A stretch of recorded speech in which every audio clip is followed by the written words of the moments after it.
today is the day we finally do it. Explore what the new Thief Rogue is truly capable of, damage-wise, if they have access to all the spell scrolls that their money can buy. A magical Tomb Raider, I think, who, with the help of the arcane artifacts and scrolls they find and craft, can put out a really impressive amount of damage, the results of which might really surprise you. I know they surprised me. Welcome to D4.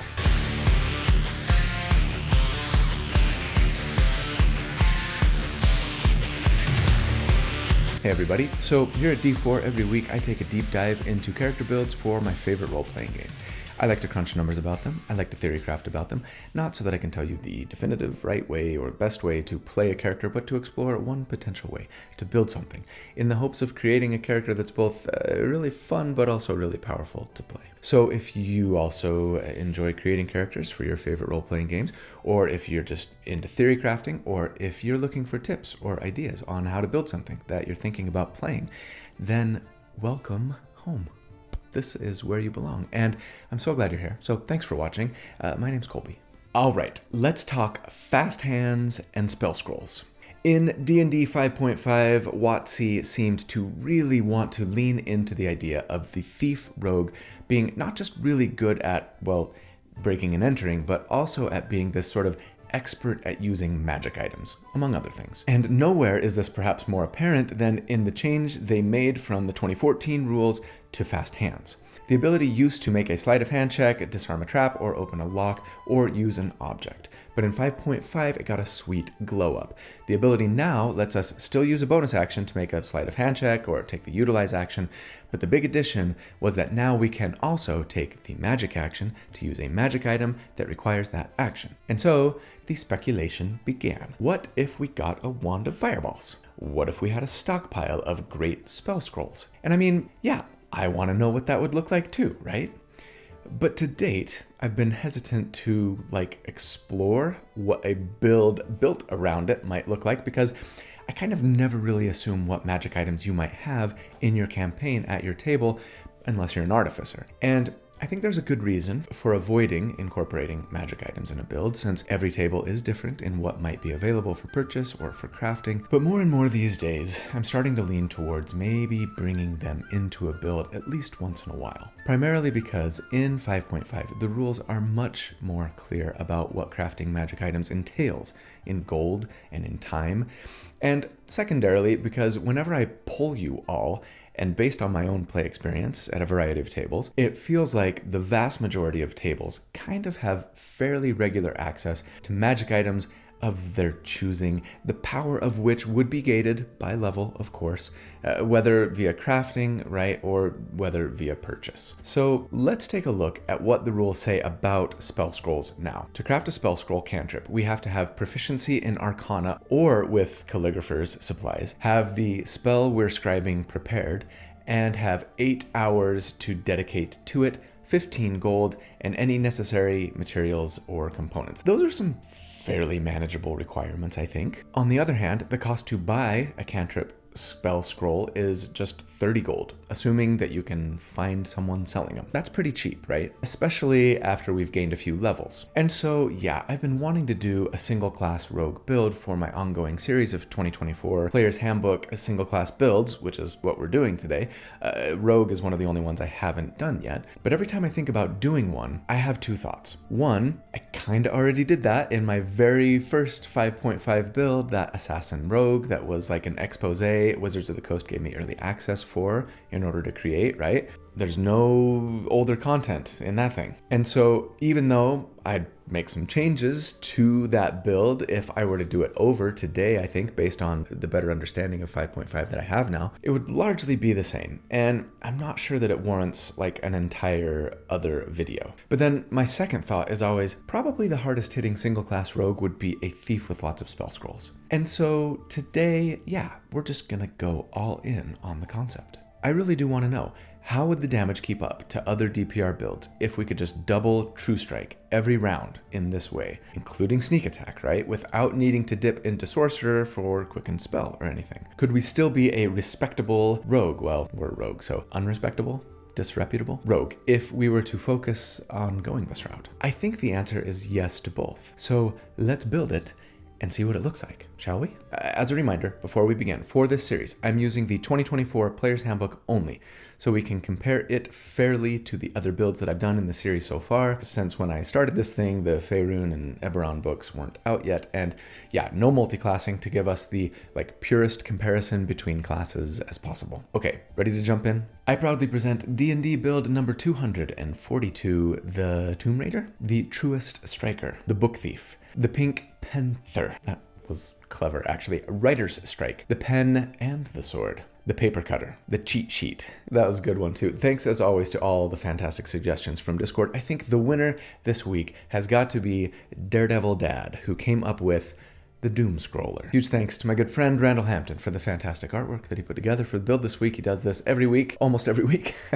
He's such a great artist. If you'd be interested in following him to check out the other stuff that he's done, or to, try and commission him to create some art for your character or even your entire party, I will put links in the video description, as always, on how to do so. But first, a lot of you like to tell me that you fall asleep listening to my videos. Some of you mean that as an insult, but I think some of you like that about my videos. Well, for those of you in the latter category, let me tell you right now, this D&D ASMR channel will be so much more effective with a Helix mattress. The sponsor for today's video. Most of you have heard me talk about Helix by now because I love my Helix mattress so much. It is the most comfortable mattress I have ever owned. It's helped me get rid of lower back pain. It keeps me cooler at night. I actually had to put a second blanket on our bed recently, which is something that I've never had to do before, and I love it because it lets me feel way cozier during these cold winter months. But I think the reason I love this mattress so much is because it is specially tailored for me, just like yours would be tailored for you, because with Helix, before you order, you take a sleep quiz to help you figure out your body type and your sleep preferences so that you can get the perfect mattress for you. I'm a side sleeper. I like a softer mattress. I tend to sleep hot, like I've said. So I got matched up with this Sunset Luxe mattress with a Glaciotex cooling cover. But there are over 20 unique mattresses they offer, including ones built for kids and for big and tall bodies, and even just mattress toppers if you're on a budget or you want something for a guest room. So you should find out which is the best fit for you. And right now is the best time to do that because they are currently running an extended New Year's sale where you can get 20% off everything on their entire site if you use my URL linked in the video description in the pinned comment, as always. So please use that if you would when you check them out. Thanks. And, as always, they have a 120-night sleep trial, actually. They've extended that recently. So, you've got 4 months to see if you like it. And if not, I have a hard time believing, but if not, you can send it back and get a full refund. Their mattresses have a 10-year warranty, and they even have financing options, flexible payment plans if you decide you do want to keep it. Shipping is free in the US. It comes rolled up in a box, delivered to your door. It's easy to set up. So, stop delaying. There's nothing to lose here and so much to gain. So I encourage you to try them out. Huge thanks to Helix. Thank you so much for improving my sleep and for your support of the channel. Both are great gifts to me and hopefully to some of you too. All right, let's get back to the build. All right. At level 1 for our starting class, we're going Rogue because of course we are no multi-classing. So let's enjoy those 4 skill proficiencies we get for starting Rogue, shall we? As for our species, I think I want to go Elf today, but not because I want Elven accuracy. That is not in the 5.5 Player's Handbook.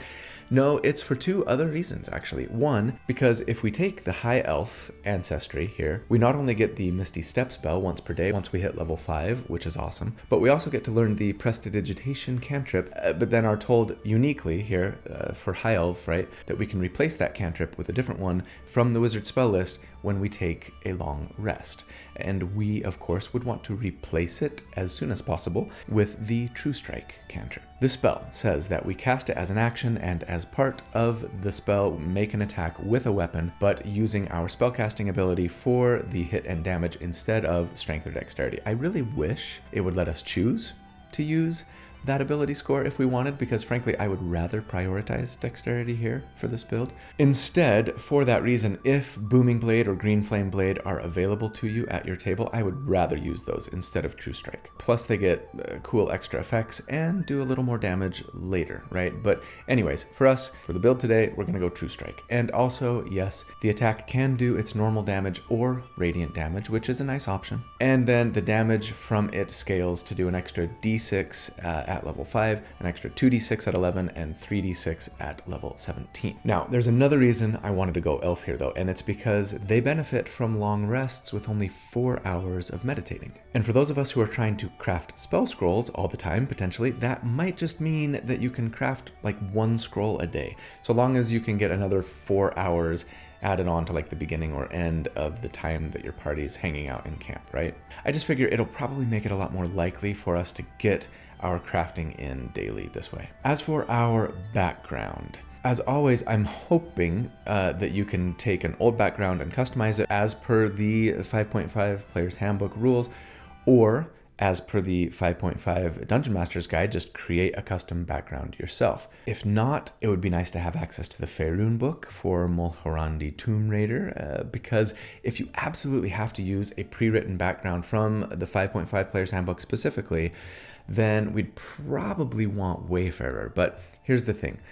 For our origin feat, yeah, I'd really like to have Lucky so that we can, at proficiency bonus times per day, just have advantage on an attack roll or a save, right? Which is really important for sneak attackers like us. But we also, I think, want to prioritize intelligence on this build, probably thanks to Thief, thanks to True Strike, meaning that, like, for our starting ability scores, assuming the point buy method as always, I would say, you know, grab a 15 intelligence plus 2, 15 dexterity plus 1, and a 14 constitution. But Wayfarer bumps dexterity and then wisdom or charisma. Now, the good news is that as an elf, we actually get to choose what our casting stat is for the spells that we get, meaning we could just choose wisdom for True Strike, right? And make that True Strike with our wisdom modifier. You might want to do that anyways, since wisdom saving throws tend to come up more often, and the perception skill, which is based on wisdom, right, is arguably a lot more important to have a good score in than other skills, right? In fact, I would definitely go this route if I weren't going to play this character to level 13 and beyond. But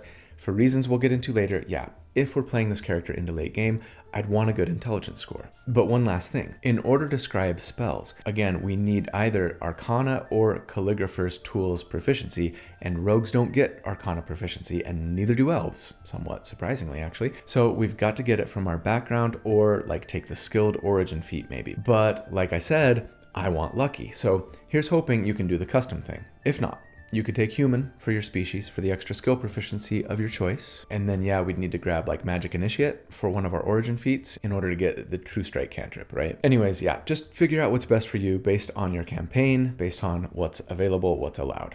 As for our starting equipment, we're gonna want some studded leather and then a rapier, maybe also or instead a short sword and a scimitar. Especially if you don't think you'd be able to reliably have like as many True Strike scrolls as you could use, right?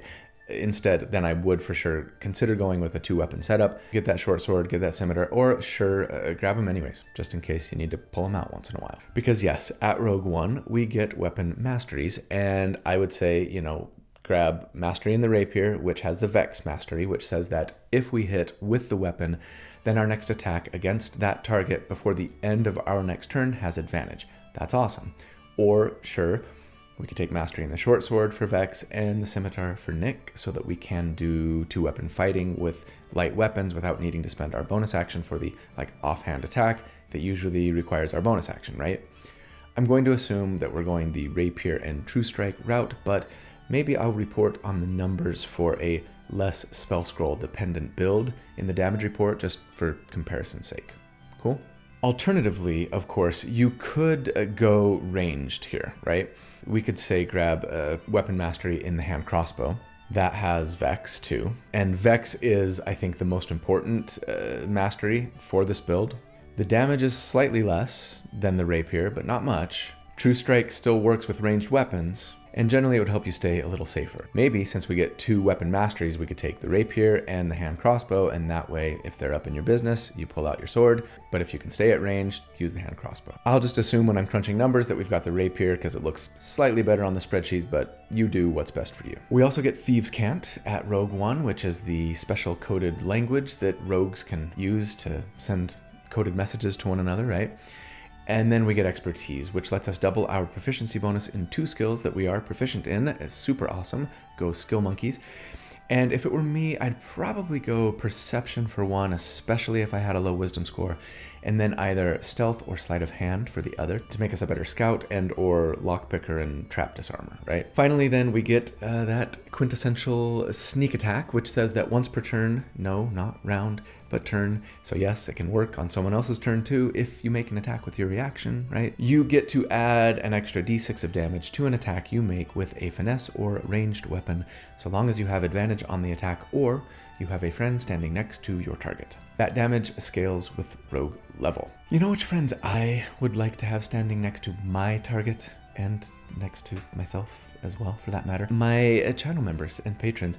Quick shout out to you guys. Thank you so much for all that you do for me, for the channel. You make D4 possible. So thanks, sincerely.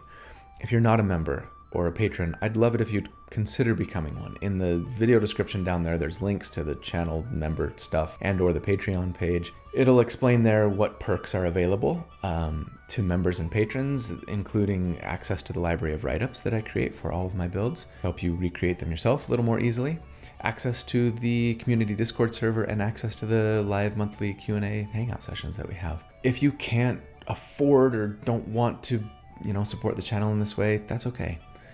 Being here, watching, liking, subscribing, telling your friends, those are great ways to support the channel too, so thanks. All right, at level 2, we get Cunning Action, which lets us take the dodge, disengage, or hide actions as a bonus action instead. Super useful. And then there's level 3, where we get a bunch of stuff. First up, Steady Aim, which says that if we don't move before or after attacking, we can use a bonus action to get advantage on our next attack. Nice in a pinch if we have no other way to get sneak attack, but better for ranged builds, I think, than for us. So sure, if we're going the hand crossbow route, we might get a little more mileage out of it, but we're going to kind of need our bonus action every single turn regardless. Because yes, we also get our subclass at this level, and we are going Thief, as we've said. Maybe I'll just mention here quick, a lot of you are probably wondering why I wouldn't go Arcane Trickster for my full rogue build, right? Spells. A 1/3 caster, sure, but still, spells. Obviously this is the strongest rogue, no? I'm avoiding it here for the same reason I didn't go Eldritch Knight for my full fighter, as I discussed there with that lovely Battle Masher build a few weeks ago.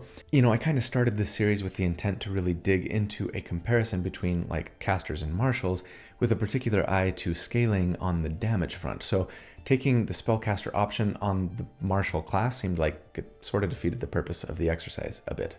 It's like cheating. Don't worry, I'm sure Arcane Tricksters will continue to be my most oft-used rogue subclass in the future.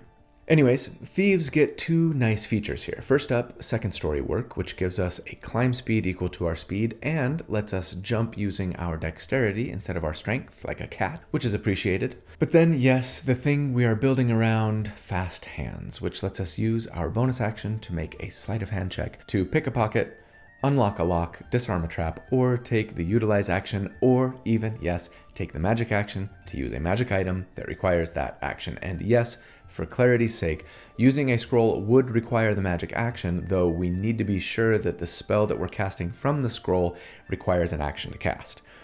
And thankfully, True Strike does. So now we could, if we wanted, and we had the resources, use a scroll to cast True Strike as a bonus action, adding our sneak attack if we hit, assuming we otherwise qualify, right? And then with our action, we just ready it to cast True Strike on someone else's turn, doubling up on sneak attack damage, which scales now at level 3 to 2d6.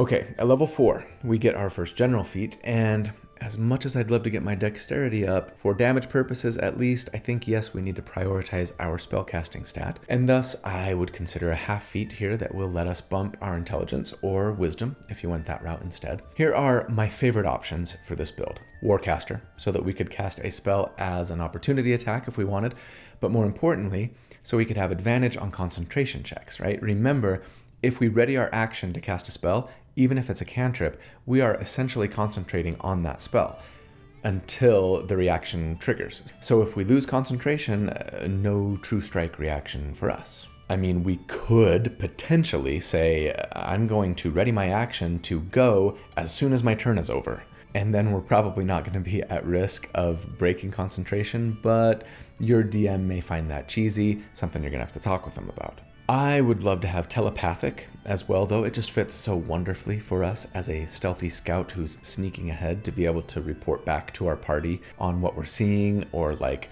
okay, count to 6 and then run in or whatever, right? Granted, the range on telepathy from the feet isn't huge, it's only 60 feet, so maybe not quite as useful as I'd like, but still worth considering, I think. Observant would also be nice to give us either another skill proficiency or another expertise if we've already got proficiency in insight, investigation, or perception, which we probably do have as a rogue, right? It also lets us search as a bonus action, which could come in handy once in a while and feels super fitting for a rogue, I think. Finally, consider Fey or Shadow Touched. Fey Touched lets us learn the Misty Step spell and cast it once per day for free.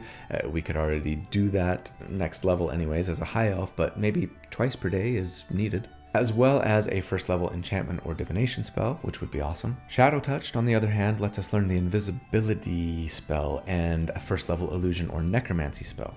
As a rogue, that feels particularly fitting. So yeah, lots of great options here. PYF, pick your favorite, and just make sure you bump that spellcasting stat to 18. At level 5, we get Cunning Strike, which is a really fun and useful way to do more than just damage with our sneak attack, but I do really wish that they would just let us do it maybe once per round without having to sacrifice damage, honestly, or maybe proficiency bonus times per day or something. Seeing as how rogue damage kind of struggles to keep up as is. More on that later, I suppose, but for now, yeah. Cool stuff here. When we deal sneak attack damage, we can give up a d6. Thankfully, it scales to 3d6 at this level, at level 5, right? But sacrifice a d6 to do one of the following. Force a constitution save or give the target the poisoned condition for a minute. That's pretty great, since poisoned means they have disadvantage on attack rolls and ability checks.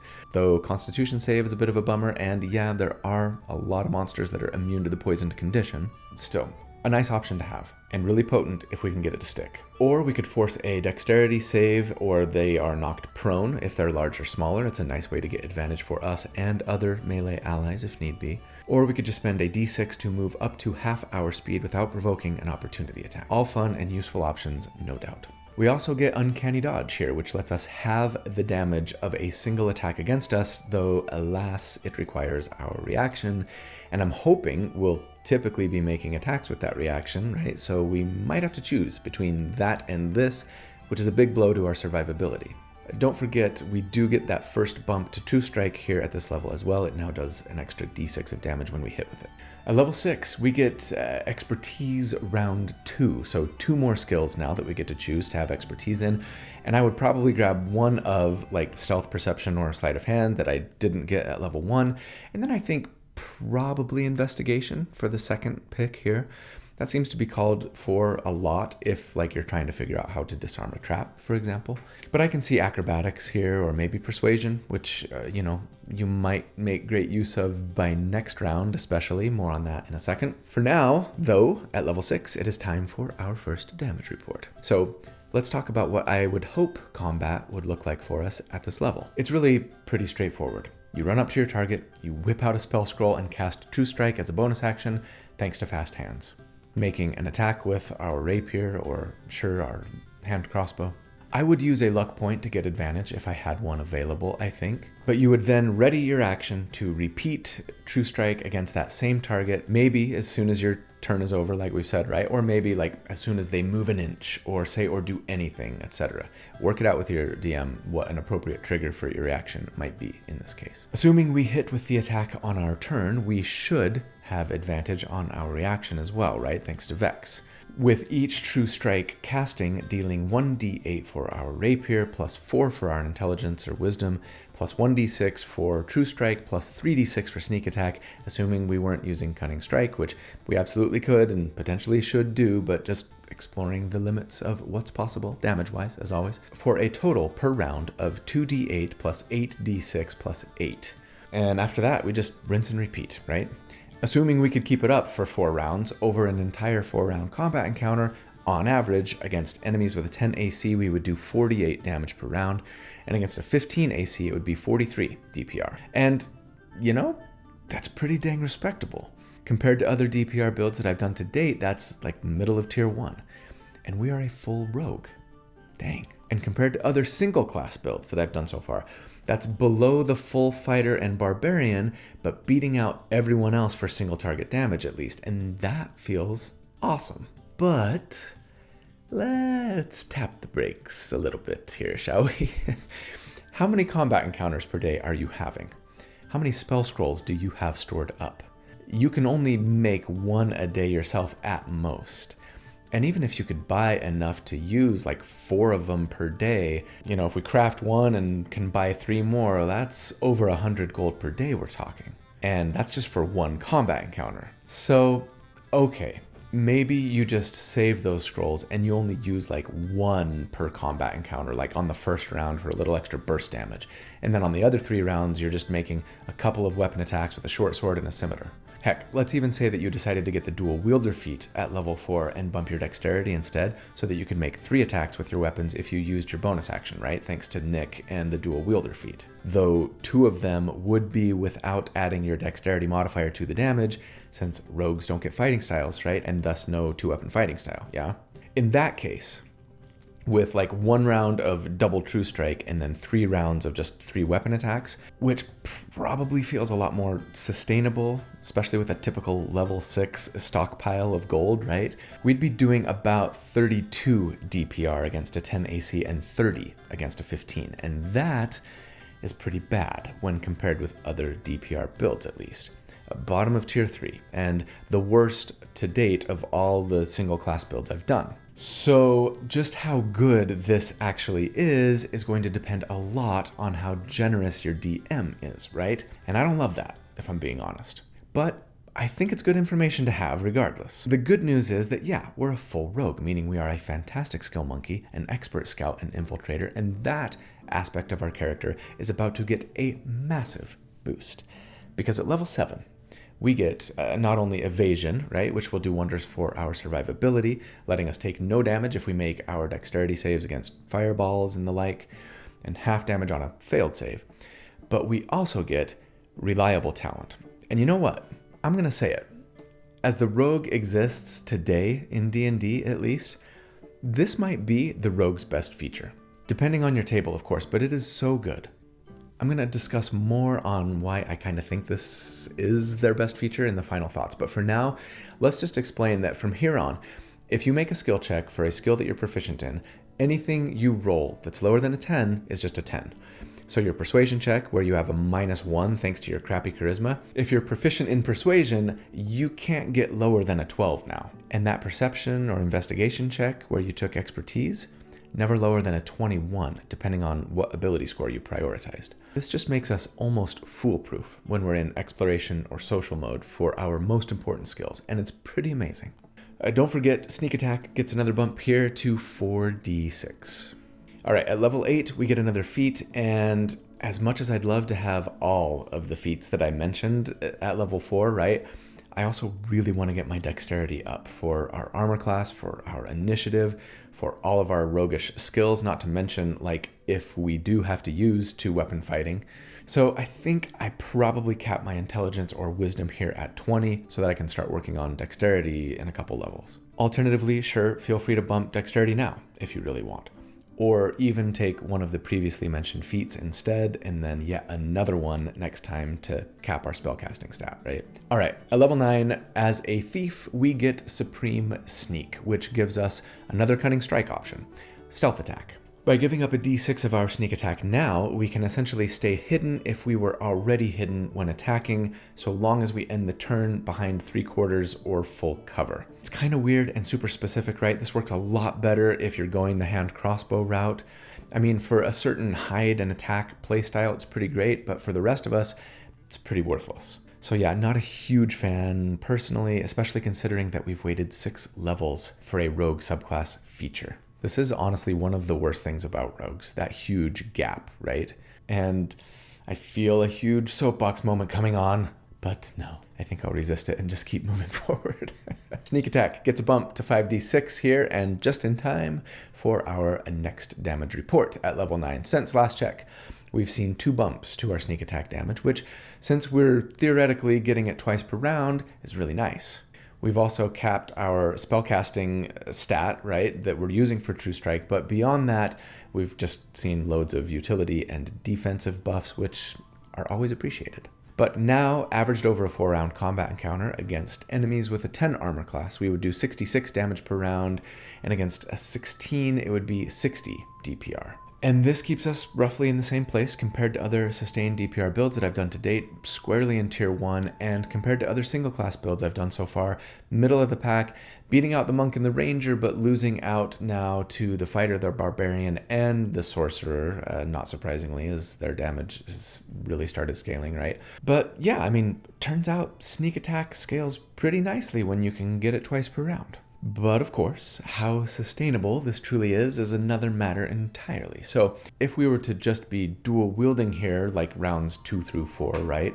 And just double striking once per combat encounter instead, our average damage would be 43 and 41 DPR respectively, and that's way worse. Bottom of the heap for single class builds and near the bottom of tier 3 compared to like all DPR builds to date. So yeah, kind of where I expected to be, honestly. Fantastic if we have the resources, but a little bit painful otherwise. All right, let's see if that trend continues as we get into tier 3 of play, shall we? At level 10, rogues get an extra feat. Huzzah. And yeah, we could definitely use it. I'd say it's time to bump dexterity if you haven't yet, taking it to 18 here. Though, again, if you took another like intelligence or wisdom half feat last time, then I could see you taking 1 more here to cap that at 20 instead. At level 11, we get improved Cunning Strike, which simply lets us use 2 Cunning Strike options on our turn now if we want. Though we do have to pay the d6 cost for each of them if we do, which again, I really dislike. Maybe give us at least 1 of them for free now? We're level 11. Thankfully, our sneak attack does scale to 6d6 now, and True Strike gets another bump, so it does 2d6 extra damage on a hit. At level 12, we get another feat. And yeah, I'm capping dexterity here finally. So we've got that maxed out AC and initiative and stealth and sleight of hand. Feels really good. But at level 13, as a thief, we get use magic device. And this is actually the main reason that I was saying let's prioritize intelligence rather than wisdom at the beginning. It says that first off, we can attune to up to 4 magic items now instead of 3. As I got into in the recent Guardian Tank build, right, being able to attune more magic items is a huge deal at most tables, since typically we get a lot of power from our magic items, and the most powerful magic items usually require attunement. And we're often limited to which ones we can use by that 3 attunement cap, right? By level 13, I think at most tables, we're probably in a place where it's like, oh, I guess I'm gonna have to give up this magic item because you know, I got this other one that's more powerful and requires attunement. It'd be nice to be able to use them both. We're also told that if we're using a magic item that has charges, we roll a d6 when we use it, and on a 6, the charge isn't used up. It's a nice way to let those wands of fireballs keep firing if we've got them, right? But then we get some more fun with spell scrolls here too. Now we're told that even though we're not a caster, and so thus wouldn't typically qualify to do so, since we don't have a spell list, we can cast any cantrip or first level spell scroll reliably using intelligence as our casting stat. And if it's a higher level spell than that, we can attempt to cast it from a scroll. We'd need to make an Arcana check, the DC of which is equal to 10 plus the spell's level. And again, if we're proficient in Arcana, with our high intelligence and thanks to reliable talent, we actually could not fail this check, even on a level 9 spell. We don't even need expertise. Our proficiency bonus is 5, our intelligence is +5, so that's a +10 to our roll right there, and we can't roll lower than a 10, meaning that our total would never be lower than a 20. and the DC for a level 9 spell scroll would be 19. That's pretty awesome. That said, if you don't think you'll get a ton of use out of this feature, or won't even likely get to level 13, or maybe think that's about where the campaign's going to end, right? I'd probably have been prioritizing wisdom all this time instead. But I mean, I can't help but think that if you're playing this character where you're all about finding and crafting all the true strike scrolls you can get your hands on, more than likely you'd really like to be able to take advantage of this too and be using your bonus action for stuff more potent than true strike once in a while, yeah? So again, how useful this will be is going to depend a ton on your table and your campaign. Don't forget, sneak attack gets a bump here to 7d6, and at level 13, it's time for our next damage report. Since last check, a little d6 bump to our true strike damage, which will be 2d6 per round for us, potentially, right? And another 2d6 bump to sneak attack, which will hopefully be 4d6 per round. Other than that, just more potential utility and defense by getting our dexterity to 20, and hopefully some occasional, if expensive, power from higher level spell scrolls. But against enemies with a 10 armor class now, averaged over a 4-round combat encounter, we'd do 89 damage per round. And against a 17 AC, it would be 82 DPR. And while that is some solid scaling, compared to other DPR builds that I've done to date, we're actually not quite keeping up with other tier 1 builds, slipping now to kind of upper half of tier 2 at this level. Compared to other single class builds though, we're actually outpacing the Barbarian now, which doesn't surprise me too much. I've always said Barbarians could use better scaling in tier 3 and tier 4 of play, while the Fighter and the Sorcerer continue to outpace us for single target damage. Without a smorgasbord of true strike spell scrolls though, it's looking pretty sad. We're coming in at like 55 or 52 DPR, which is worse than any build I've done for damage at this level. All right, that said, there is some really good scaling coming for us. Starting now. So let's see what this baby looks like in the late game. At level 14, we get Devious Strikes, which gives us more and more powerful options for Cunning Strike. The best options of all, though they are coming pretty late here, right? Daze costs us 2d6 of our sneak attack dice, but forces a Constitution save, or the enemy can only either move or take an action or a bonus action on their next turn. That's really cool if you have an enemy that has a really nasty bonus action that you're going to prohibit, right? Or if your party can get out of range of their attacks before their turn so that they have to like move in order to do anything. Otherwise, it doesn't do a whole lot for us, so situationally great, I guess. Knockout is the most potent Cunning Strike feature of them all, though, costing us a whopping 6d6 of our sneak attack dice, leaving us with one sad little d6 for damage, but it forces a Constitution save or the target is just straight up unconscious for a whole minute, or until they take damage, or succeed on the check that they get to make at the end of every turn. Again, amazing when it works. It's like Stunning Strike on steroids, but even more expensive and coming a lot later. And yeah, at level 14, the Constitution save kind of bites. You'd for sure want our Frozen Fist build from a couple of weeks ago in the party to help you pull it off, right? But yeah, amazing if it lands. Finally, we get Obscure, which costs 3d6 of our sneak attack and forces a dexterity save or the enemy is blinded until the end of their next turn. Another potent debuff. If they don't have Blind Sense or True Sight or something, they'll have disadvantage on all of their attacks, and your party will have advantage on yours against them, and they won't be able to do lots of stuff like spells and other abilities that require you to see your target, right? There's a really nice arsenal of debuffs that we'd potentially be using a ton if we wanted to give up a lot or even most of our damage, but I don't mind the trade-off as much when the debuffs are this good. I do wonder, could we maybe have you like not spend the sneak attack dice if the enemy succeeds on their save? Or maybe they take half of the sneak attack damage or something if they succeed on their save? That would make it feel a lot less bad when the enemy so very often, I think, is going to be succeeding. Moving on. At level 15, we get a sneak attack bump to 8d6, but then we get Slippery Mind, which is Treant Monk's favorite rogue ability since it just gives us proficiency in wisdom and charisma saving throw. That's awesome. Proficiency in all but strength and constitution saves now. Speaking of which, next level, level 16, we get another feat, and yeah, I think if we've got our casting stat and our dexterity both capped now, I'd probably take Resilient Constitution here. It'll do great things for our concentration if we need it for readying True Strike, right? To say nothing of just the Constitution saves we otherwise want to be good at making, yeah? That said, I can absolutely see you going with Skill Expert here for another proficiency and expertise, or heck, even just the Skilled Origin feat for 3 more proficiencies. With Reliable Talent, anything we're proficient in is almost always going to succeed. But, do what you think best here. PYF. Finally, though, for us, at level 17, as a thief, we get Thief's Reflexes, which is among the best of all rogue subclass abilities. Maybe unless we count the ability to cast spells that Arcane Tricksters get. But yeah, this is amazing. It says that during the first round of any combat encounter, you can take 2 full turns.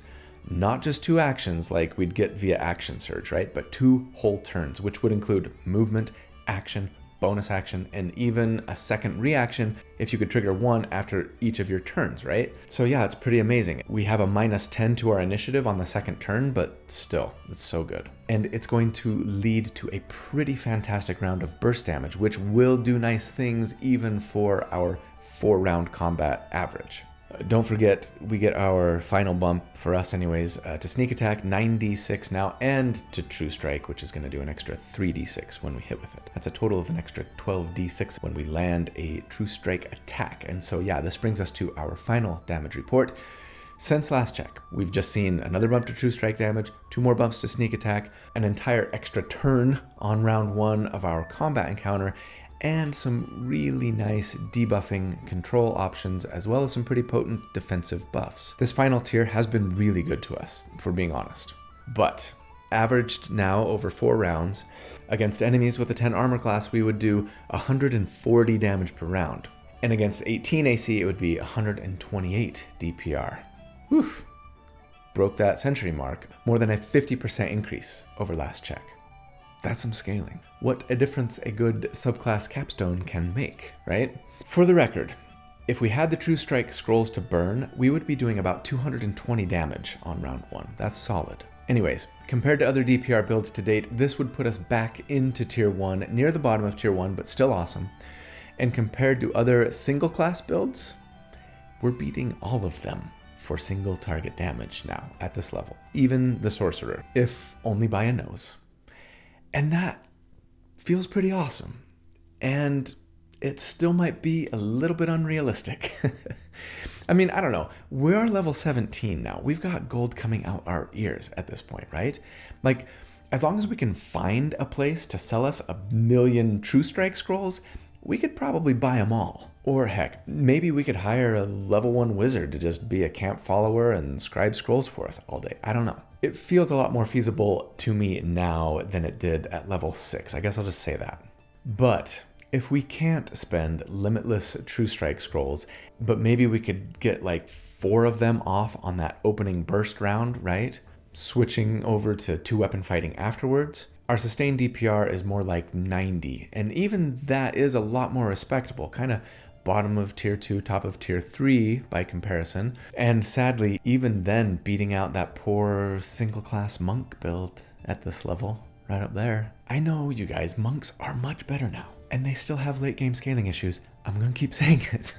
Anyways, there is a lot to discuss in the final thoughts today, so let's just get into it, shall we? The tier score for this build, if you take the damage that they do against all of the armor classes we calculate for each of the 4 damage reports, just average it into one big number, we end up with a 72.44, which puts them 1/100th of a point below that full caster, right? That full sorcerer. But beating out every other single class, single target build for average damage anyways. So, hey everybody, you heard it here first. Rogues aren't the weakest class in D&D 5.5. They're actually among the strongest. Better than any pure martial. That's it for me, so long. Okay, right. Deep breaths. Lots of things to consider here.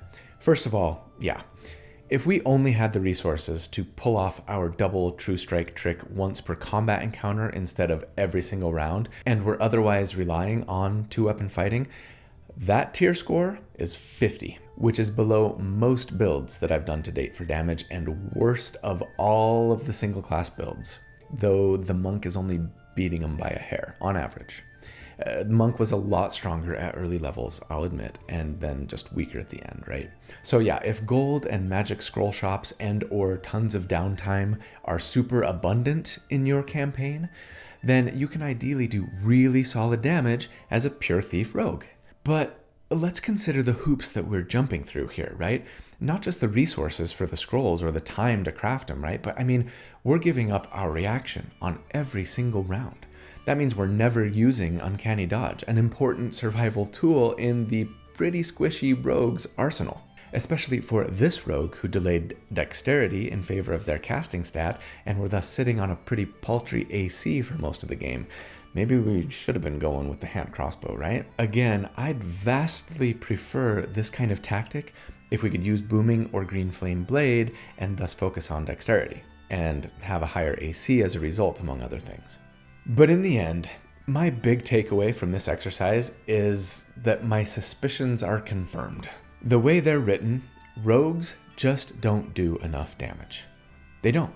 I'm sorry. I know there's more to this game and more to a character than how much damage they can do. And a lot of people like to argue that the strength of the rogue isn't in their damage, but in the other stuff they can do. Their out of combat utility above all. But I don't know. Rangers, as much as people like to complain about them, get some expertise too, as well as lots of really useful utility spells at the half-caster rate, as well as nice control and area of effect damage spells, plus better single target damage increases from most of their subclass options. They get fighting styles, they get extra attack. Altogether, I think it leads to better control, better damage, better AoE, and arguably equivalent utility. And then there's bards.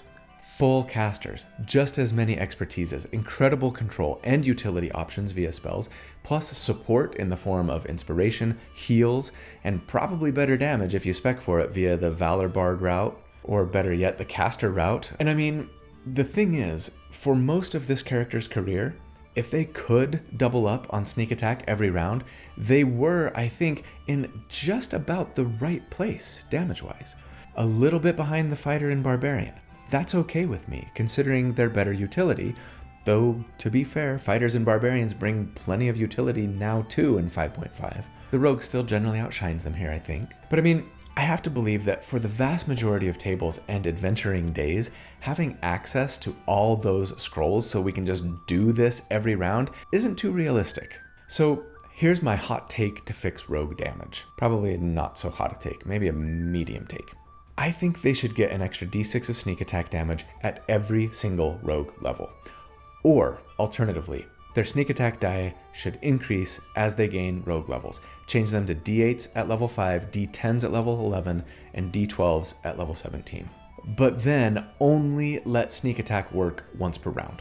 Doing this would keep our damage at still a little bit below fighter and barbarian levels, generally speaking, which again, I think is fine considering their better roguish, skillful utility, but it would let us keep our reaction for survivability purposes, among other things, and not feel like we have to game the game just to try and keep up, you know? I will say this. The one thing that rogues have that even rangers and bards and every other class doesn't, reliable talent. Seriously, it's why I said that it's their best ability. As powerful as bard and ranger spells and other features can be, for pure, I can be awesome at every single skill in the game, it's the one place, the only place, where rogues will truly outshine every other class, in my opinion. And so yeah, for that reason, if you don't get a damage bump for rogues at your table like the one I mentioned, or something else, I kind of feel like if you're going to play a rogue, outside of just wanting to play one for character and story purposes, which don't get me wrong, is 100% a great reason to play one, but speaking purely from a mechanics perspective, yeah, the way I would build it would be like that ultimate skill monkey. You know, don't grab damage increasing or even defensive feats. Get skilled for your origin feat and skill expert and observant for general feats so you can just be proficient in every or almost every skill and an expert in all of the most important ones. And just lean way into the exploration and social pillars of the game. You help your party by scouting ahead, persuading enemies, finding all the hidden things, clearing traps, picking locks. Sacrifice your sneak attack dice every time to debuff enemies, and just be okay doing a little bit of damage when a fight breaks out, but kind of just on par with maybe a caster who's concentrating on a control spell or buffing or healing, and then like throwing out cantrips for damage, right? that's kind of where we would be. You know, some of you might think that I kind of hate rogues. I assure you that the exact opposite is true. I love rogues. The agile striker is my very favorite fantasy archetype to play. I love the idea of skulking in the shadows, backstabbing your enemy for big damage when they're not looking, and then fading away again. I think it's my love of rogues that makes me so hard on the way that they currently exist in D&D. I do think this character would be a ton of fun to play in-game, and I'd encourage DMs everywhere to flood their thieves with True Strike scrolls so they can lean into this playtype. If you're not gonna buff sneak attack damage anyways, maybe at least give them enough to double up on True Strike or Booming Blade like every other turn. But yeah, for the record, I think I'm gonna put 2 lists of numbers in the spreadsheet for this character, at least in the single class build tab of the spreadsheet. Check the video description, it's down there, the link. I'm gonna call one of them like the unlimited version and the other one the realistic version, maybe, I don't know, just so that you can kind of have a record of both. Cool? Okay, that's the build for the week. I hope you enjoyed it. I honestly had a ton of fun putting this one together and felt like it was really instructive, which I appreciate. I love you guys. Thank you so much for all that you do for me and for this channel, for making what I do for a living possible. I hope you have a really great day and a fantastic week. And if you don't, please, oh please, hang in there, okay? Don't give up. I hope that you will do good and that you'll be kind and that I see you again really soon. But until then, take care. Bye.